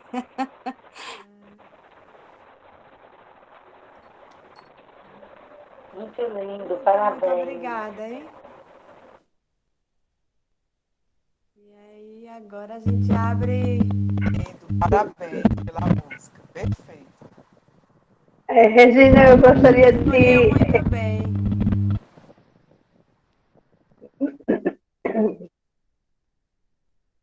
Sim, pode falar. De verificar assim, a participação de todos, assim, agradecer aí que estão dando esses contributos, sempre mandando alguma mensagem.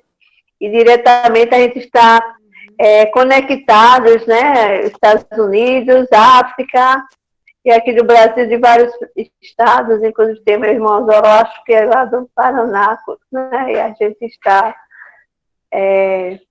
contribuindo juntos, né, nesse momento aí. Sim, eu também agradeço mesmo pela presença de todos, numerosa, eu não esperava, né? E também, mas agora a gente pode abrir, né, para esse diálogo para os participantes. E vocês podem ou dizer alguma coisa, ou fazer alguma pergunta. A gente está aqui, né, para esse momento de troca. Então, vocês estão me ouvindo? Sim. Isso, eu gostaria mesmo, eu estou aqui em Fortaleza, sou psicopedagoga, e é uma alegria muito grande ter esse momento de troca, né? Isso no contexto que vivemos, estamos vivendo, a gente precisa dessa troca de esperança, né? Porque é um tempo para a gente criar uma nova rotina, mas é um tempo também para ter esse olhar novo com relação a cada próximo que a gente encontra. E eu percebi na fala de vocês essa riqueza, e gostaria mesmo de agradecer, porque não é tanto a técnica, né, que a gente adquire, né, com o tempo, mas é aquela delicadeza, aquele escutar. Eu trabalhei muitos anos também na área da saúde, né, assim, na França, e vocês citaram várias pessoas, né, que realmente, pessoas pioneiras nessa área, né, da educação tão importante. Então, assim, enriquecedor demais. E quando a gente está no campo, é isso que faz o diferencial, né, em tudo. Não só a técnica, né, como eu dizia, mas esse dar o melhor de nós para que cada um adquira sempre mais a sua dignidade.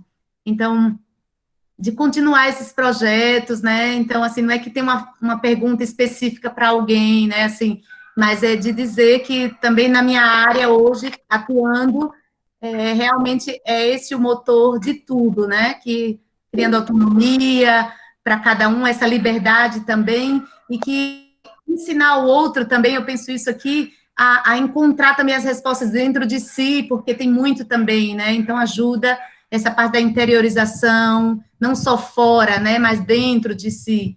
Então é também na minha prática pedagógica e também na psicopedagogia também. Agradecer infinitamente. Estou felicíssima dessa noite maravilhosa com todos vocês. Eu que agradeço, nós que agradecemos por esse retorno que você nos dá. Muito obrigada.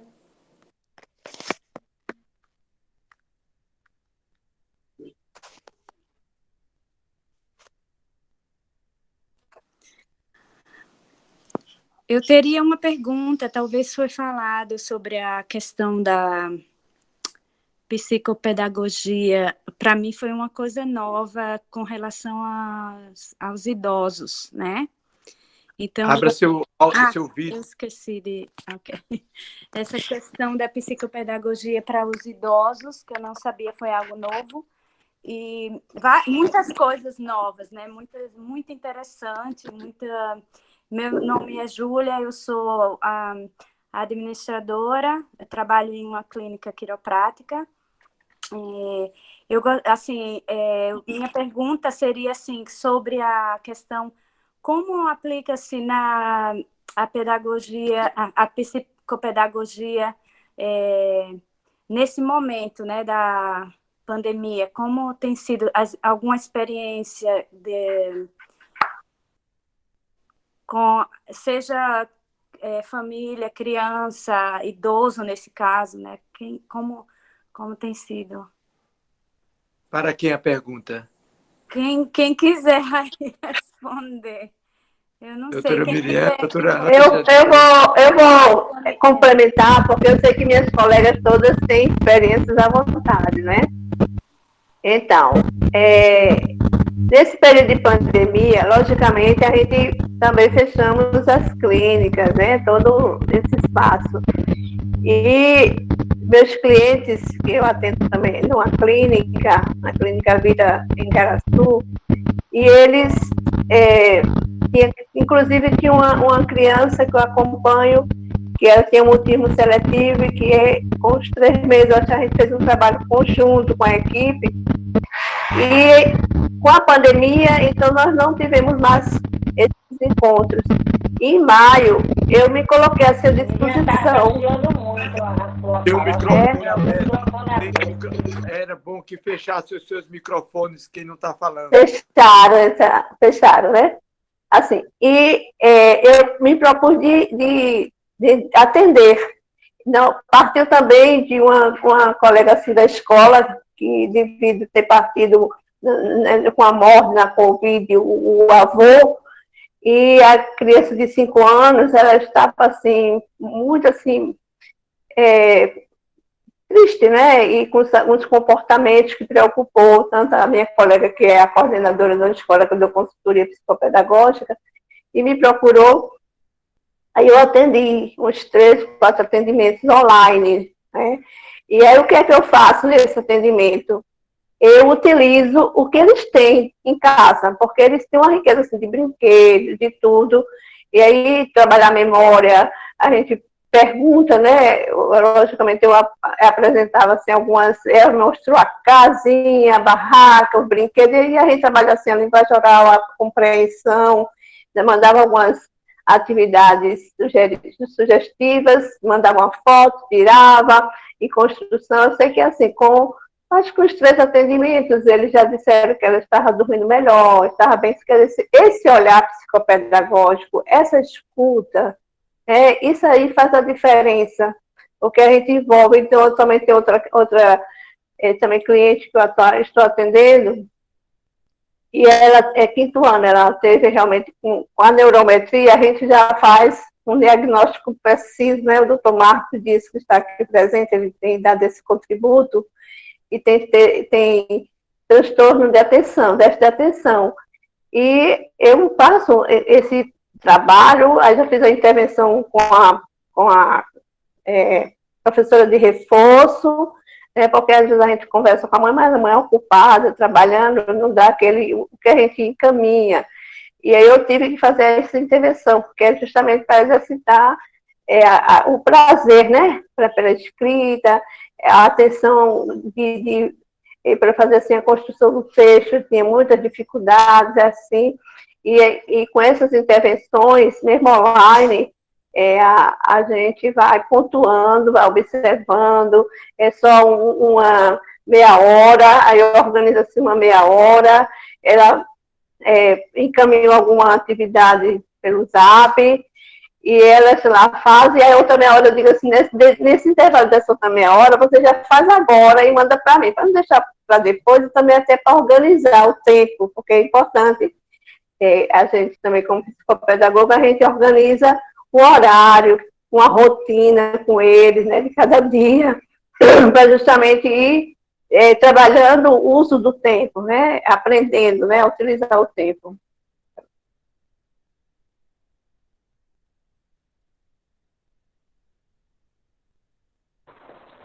Só para finalizar aí a fala de Miriam e trazer também assim, né, para ela essa questão de como nós estamos fazendo, principalmente para ela que é novo, que a questão do idoso, né, do atendimento com o idoso. Nesse período de pandemia, nós tivemos que nos afastar, né, socialmente, mas eu procurei, dentro das aprendizagens que nós já havíamos trabalhado com algumas geriatrias, então, por telefone ou por via WhatsApp, vídeo, nós íamos direcionando algumas atividades, inclusive as pessoas responsáveis pelas geriatrias, elas mesmas me procuravam via WhatsApp para isso, para que eu pudesse estar aí direcionando algumas atividades para eles, para que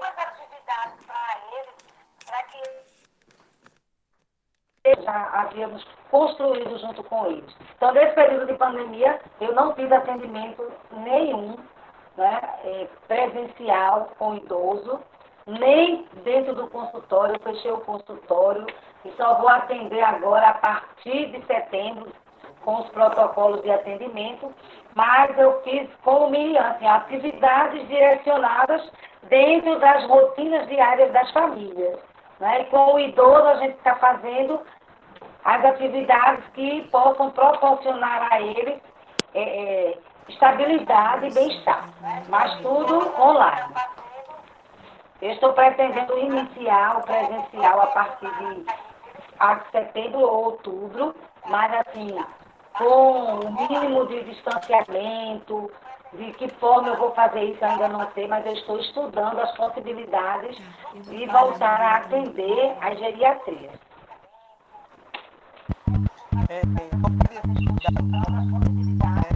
Essa questão dos atendimentos, também, como eu falo, eu acredito que aí que estou afastada, né, por conta da questão da pandemia. E não estou fazendo atendimento, né, porque até dentro do hospital, e assim, é uma área que exige muito, né, de manusear as intervenções, né? Os microfones estão todos fechados, né? Tem alguém que queira se pronunciar? Eu estou falando, Kilma. Estão me ouvindo, não? Oi? Estão me ouvindo? Sim, estamos. Certo. Então, eu estou afastada, mas tem alguns... Vocês estão me ouvindo? Estão. Tem alguns pacientes que a família me procurou para fazer um atendimento, só que também por conta da pandemia, eu não me senti segura. Não me senti segura ainda para fazer esse tipo de atendimento. Então, eu estou aguardando, né? Mas eu pretendo também em setembro voltar, né, respondendo, né, a todos os protocolos para poder atender. Tem uma coisa que eu queria acrescentar também, que assim, eu disse, talvez não fale lá, porque eu já falei antes, né? Mas assim, eu tenho visto, né, que precisa de muito tempo também para dialogar com as pessoas. Muitas pessoas perderam, né, seus pais, ou avós, ou uma tia, um ente querido, né? E a gente atrás tem um projeto pedagógico para cumprir online, né? Tudo isso.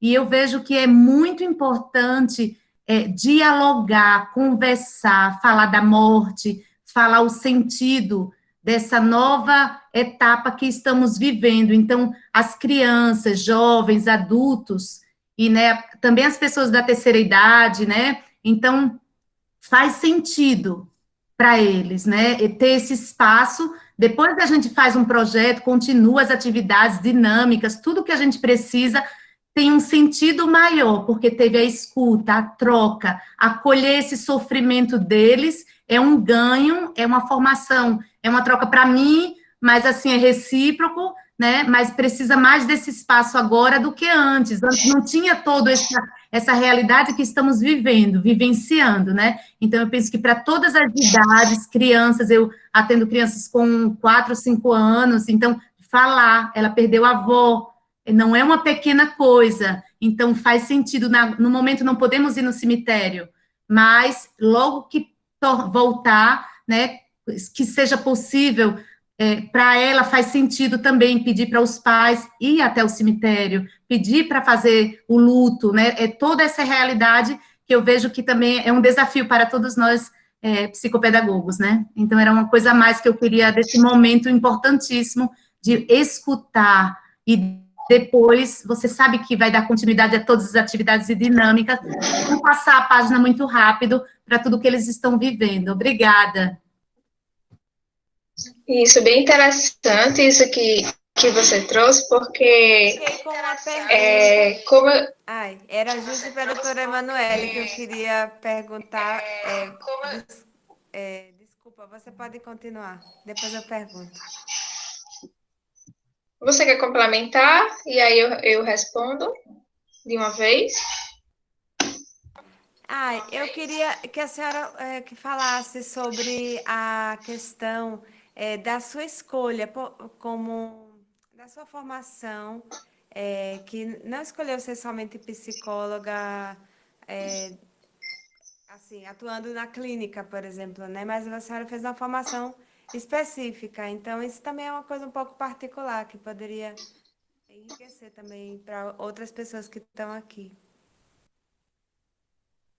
Certo, realmente essa parte eu esqueci, mas assim que eu me graduei, né, eu escolhi fazer residência em saúde do idoso, e em Recife, inclusive, né, no Hospital IMIP, e trabalhei muito com idosos, e também com pacientes em cuidados paliativos, E muita gente, né, na graduação ou na pós-graduação foge desse assunto da morte, né? Mas cuidado paliativo, ele toca muito nesse assunto. É um assunto principal, digamos assim, porque ainda se tem essa concepção de que cuidado paliativo, né, se tem aquela coisa, é só um paliativo, mas não. Né, a gente tenta desconstruir esse pensamento, né, de que o cuidado paliativo os cuidados paliativos são cuidados realmente que buscam proporcionar essa qualidade de vida, essa dignidade, né? Inclusive no momento da morte, né? E como o Mari Paz falou, a morte tem sido um assunto muito tocado, né? Nesses tempos de pandemia, onde muitos parentes, né? Acho que todo mundo aqui conhece alguém que perdeu um parente, ou também perdeu um parente, né?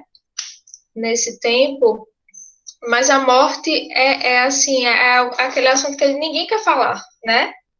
Até mesmo os pacientes, né, em estado avançado de doença, que estão lá, assim, você vê, né, que o paciente está indo, mas a família, Deus me livre ele morrer, né?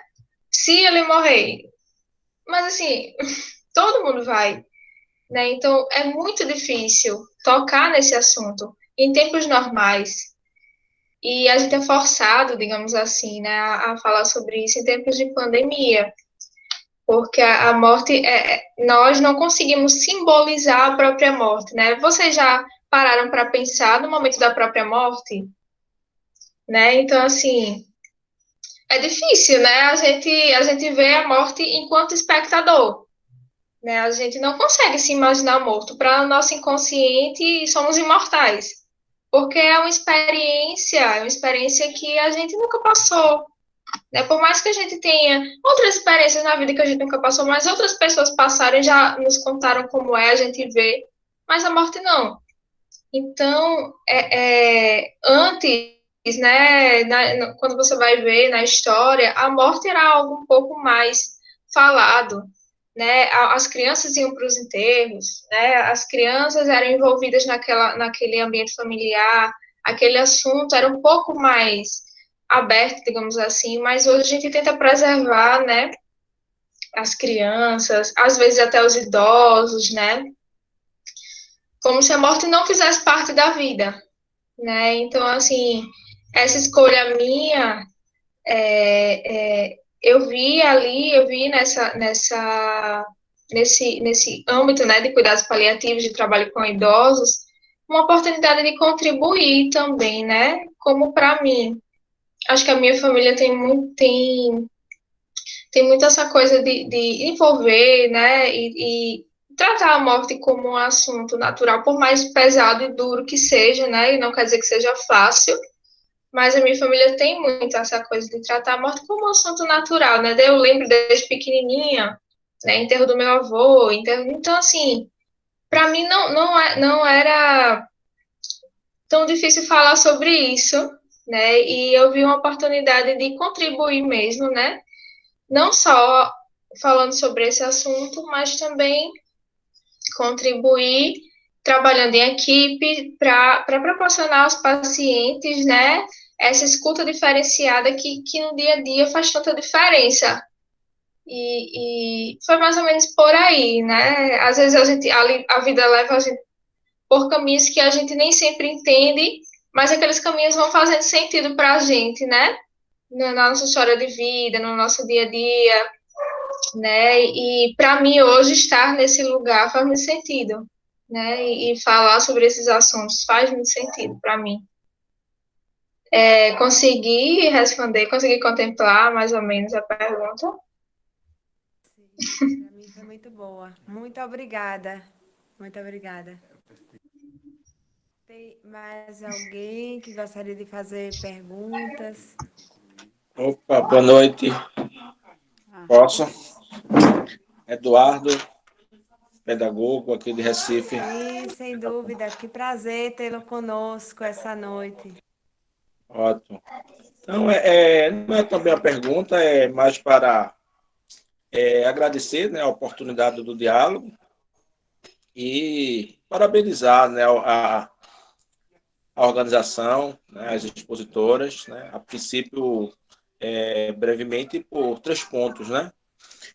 Pela iniciativa, né, de relação ao cuidado, né, que o profissional, né, no caso, as profissionais se dedicam, né, em trabalhar o conhecimento, né, colocar a serviço das pessoas, pela experiência socializada, né, que com certeza é referência para todos nós, e também por conhecer mais a contribuição que a psicopedagogia, né, a psicologia, né, e como foi falado aí, de forma integrada, né, as diversas áreas podem contribuir para estar mais perto das pessoas, né, em todas as suas fases, com suas demandas e especificidades, né. Então, parabenizar a organização e parabenizar as expositoras. Excelente contribuição. Boa noite.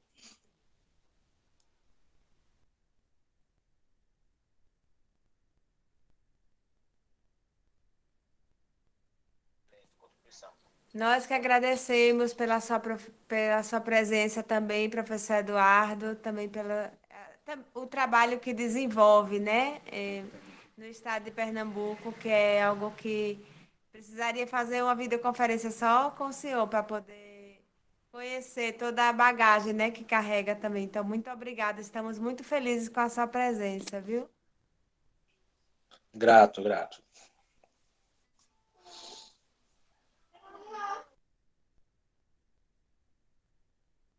Também tem a Rosinha, que está aqui nessa roda de conversa aí, e ela também atua, né, nessa área da educação.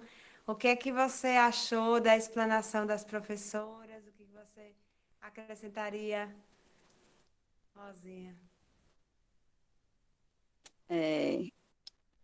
Boa noite, boa noite. Eu fiquei muito contente, assim, né? Parabenizo cada uma, né, pela explanação. E eu tenho 2 perguntas. Pensando na atuação da psicopedagogia no CAPES, eu não tenho a clareza dessa atuação no CAPES. Então, eu queria que alguém falasse um pouco sobre essa realidade. E a outra, pensando no idoso, né? Eu, por exemplo, eu gosto muito de dançar. E eu penso assim, quando eu ficar idosa, uma certa idade, né? Esse tipo de trabalho que é desenvolvido, né, para o idoso inclui os bailinhos, inclui situações prazerosas, né? Alguma coisa eu escutei quando houve a explanação. Porém, às vezes, quando eu ia nesses locais com os alunos para desenvolver um trabalho com os idosos, a gente procurava levar muitas coisas assim, fazer a parte da beleza deles, né? Toda essa coisa. Mas eu senti que faltava essa coisa assim, dessa movimentação. Então, eu provavelmente serei uma idosa muito animada, acredito eu. Então, eu gostaria de saber se dentro desse trabalho, desse projeto, se eu não me engano é Ilma, se dentro desse projeto existe essa parte de movimentação, entendeu? Os bailes, como tinha antigamente, né, assim, e também essa parte do CAPS, que me interessa muito. Então, Eu conheço o trabalho aqui no meu município, é feito com, não é o CAPS infantil, é o CAPS de adulto. Eu conheço uma psicopedagoga que ela faz o trabalho e ele é voltado para intervenções psicopedagógicas. E, inclusive, ela já me procurou uma vez para fazer um trabalho conjunto comigo no CAPS. Mas como a minha... Doutora Ângela, está um pouco baixo o volume. Pronto. No CAPS Mas, como eu estava dizendo, né, eu conheço a psicopedagoga, uma amiga minha, eu conheço a psicopedagoga, faz esse trabalho no CAPS de adulto, porque não tem o infantil, porque também existe o infantil. E ele é voltado para essas atividades psicopedagógicas com intervenções especializadas. E ela me procurou para fazer um trabalho junto comigo, mas infelizmente eu não pude fazer junto com ela, pelos horários dela, e o meu não dava, não tinha espaço, né? E ficou para esse ano a gente trabalhar, ver um horário que desse para a gente poder interagir. Mas, infelizmente, veio a pandemia, e daí nós estamos na espera. Eu pretendo também dar essa contribuição a ela. Mas é voltado para essa questão de intervenção psicopedagógica, também com a equipe multidisciplinar. Existe o psiquiatra, o psicólogo, o fonoaudiólogo, tem a equipe, entendeu? Acho que respondi a pergunta. Sim, ótimo, muito obrigada. Por nada. Agora, tirando aí a sua dúvida com relação aos lares geriátricos, né? Sim.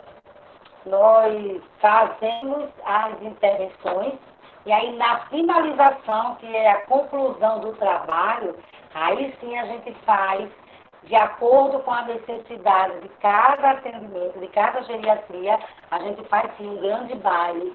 E aí a gente faz com música, com dança, com músicas que eles gostam de ouvir, né? Porque não adianta eu chegar lá com uma música que não agrada aos ouvidos deles. Então a gente faz toda uma pesquisa de música e aí a gente faz sim uma finalização com um grande baile para que eles dancem. Inclusive, vocês não sabem, tem idosos que namoram dentro da geriatria. Ai, que ótimo! Eu convivo com eles no dia a dia, se paqueram na geriatria, tem ciúmes, porque a gente acha que só jovem, né, tem as suas emoções assim aguçadas. Idoso tem todas as emoções, namora, beija, brinca, faz amor. Idoso é um ser normal, né, como outro qualquer. Então a gente faz sim, né, dentro das geriatrias. E eu já pensei também num projeto de construir um grande lar, para que todos nós aí da psicopedagogia que não queira estar dentro de casa, instalado na mesmice, que a gente construa aí esse lar geriátrico psicopedagógico para que nós possamos fazer uma grande festa assim também, né? Isso! E, com relação ao CAPS, aqui nós temos CAPS em Jaboatão dos Guararapes, né?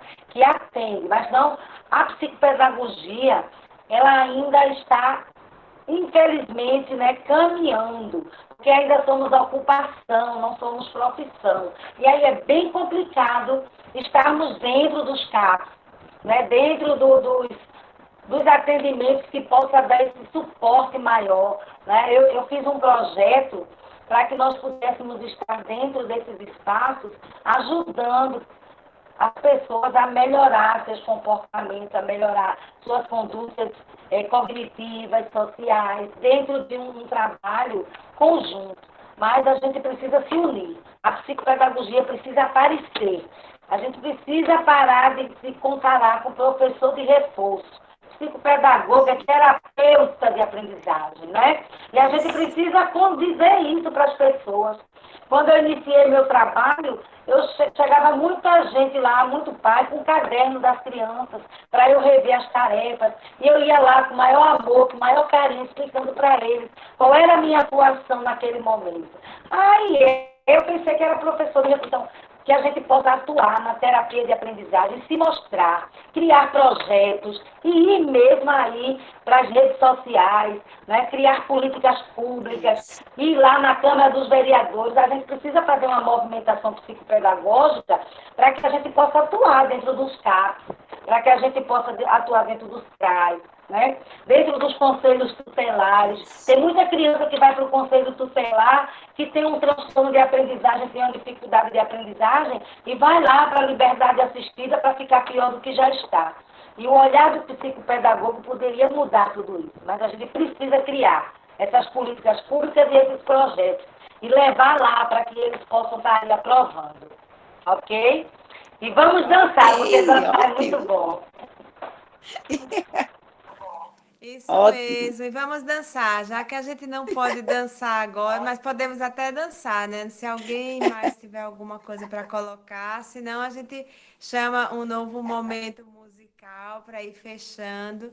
Eu gostaria muito de agradecer a cada uma pela presença aqui. Realmente a Regina. gente pôde fazer Ô, um momento assim Geres! muito rico, né? Chegando agora às nossas conclusões, Quem foi? realmente essas perspectivas e essas contribuições nos vários contextos, né, que promovem uma recuperação da saúde de modo holístico, mas também que nos dá uma perspectiva da vida, né, muito mais profunda. Então, eu agradeço muito a cada uma que nos acompanhou até agora. Gostaria de dar a palavra também, 30 segundos para cada uma das palestrantes, né, para a gente concluir Antes de essa, passar a palavra para elas, a Série esse gostaria momento. de agradecer. Ah, sim, pode. Olha, minha área, Ótimo, é um prazer. E eu você? Que gostaria bom. de agradecer, porque eu tinha colega também lá na minha cidade, de psicopedagogia, e eu admirava muito, eu gostava muito. E hoje foi excelente, viu? Apesar que eu não sou da área, mas eu achei excelente. E no momento, como idosa, eu estou fazendo Supera, sabe? Que me ajudou muito a fazer muitas coisas que eu faço ginástica. Estou assim. E então eu gostaria de agradecer, porque foi uma maravilha mesmo, gostei muito, tá? E vi também, me senti como Bravo. os idosos são privilegiados, né? É, brava. Obrigada. Geres.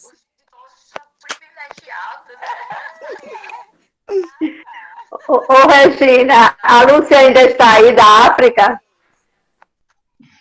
Estou. Sim, Oh, dê uma Quero palavrinha saudar pra vocês gente. todos. sim. Olá a todos. Eu agradeço realmente a todas as palestrantes, porque realmente vocês fizeram uma explanação completa. Eu, como assistente social, também trabalhei muito nessa área, ligado com a nossa doutora Miriam, psicopedagoga, e trabalhamos muito juntos, mais de 15 anos, numa escola ali em Garaçu, e também com outras colegas da área de psicologia, e médicos, dentistas, era uma equipe interdisciplinar, fonoaudióloga, e realmente é enriquecedor esta experiência. Eu também aqui na África, eu estou aqui no Quênia, sou assistente social, e temos um projeto social do Movimento dos Focolares. Temos 2 projetos aqui, não vou explicar tudo, mas, assim, atuo como assistente social também, e também na parte de coordenação do projeto, aqui no Quênia. É muito interessante, eu gostaria de agradecer imensamente também a Geres, que a conheço, e também a todos vocês, porque realmente construímos juntos esse momento. Um abraço aqui do Quênia para todos vocês. Uhul. Obrigada. O nosso público também contempla a presença digamos, de 89 a 3 anos, né? O Justin também está aqui com a gente. Eu quero agradecer a ele Ai, também por ele ter acompanhado a gente. Olha como, né? que Muito fofo. obrigada, hein? A gente vai concluir agora com uma canção que a gente dedica para você, tá bom, Justin?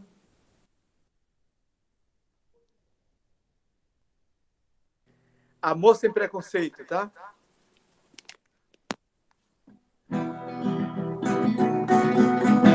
Com meu peito cheio de amor sem Cheio de amor sem preconceito, preconceito. amor que tem todo Que tem todo direito de direito. crescer o que puder.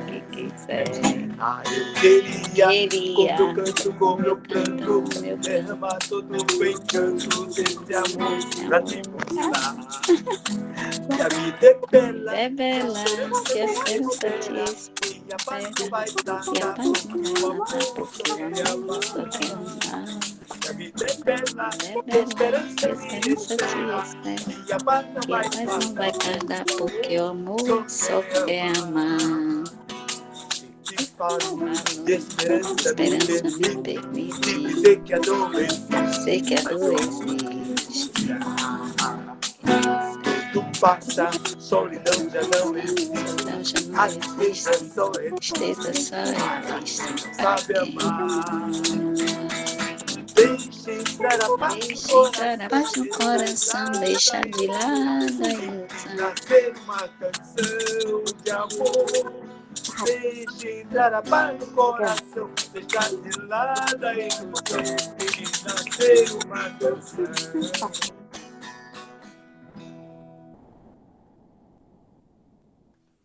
Olha, viva! É isso aí. E as nossas professoras, muito obrigada por essa canção que conclui com o nosso domingo. Eu acabei saltando das nossas professoras dizerem ao menos uma palavrinha das nossas, uma palavra, não sei, para fechar. Felicidades para todos. E vamos superar essa pandemia com muito amor ao próximo. Eu fecho esse encontro com uma única palavra: gratidão.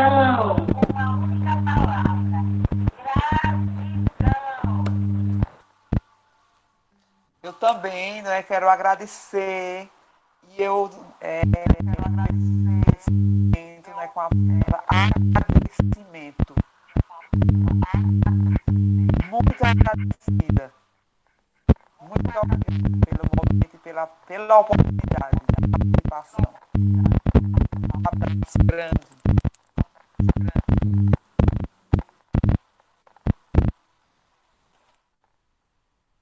Também quero agradecer, né? Foi um momento de muita troca, muito enriquecedor. Eu realmente não conhecia psicopedagogia hospitalar, né? Eu tinha ouvido falar já, assim, de algumas coisas, mas não conhecia esses termos. Mas, assim, é realmente gratidão também a minha palavra, né? Por tantas trocas.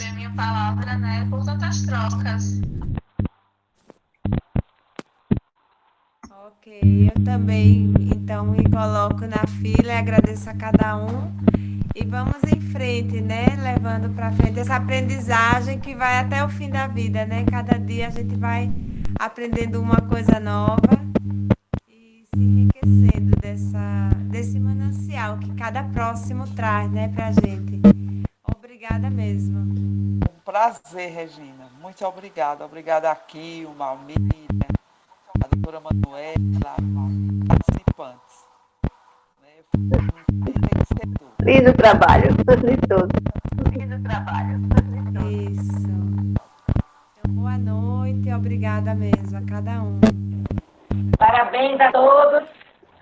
Sintam-se todos acolhidos e abraçados. Tchau, obrigada. Cadê? Quem é que falou? Foi já? Obrigada, tchau. Tchau, obrigada. Tchau, Maripaz. Fiquei feliz de lhe ver, Maripaz. Obrigada, Fátima. Obrigada. Parabéns, Parabéns a todos. Que força.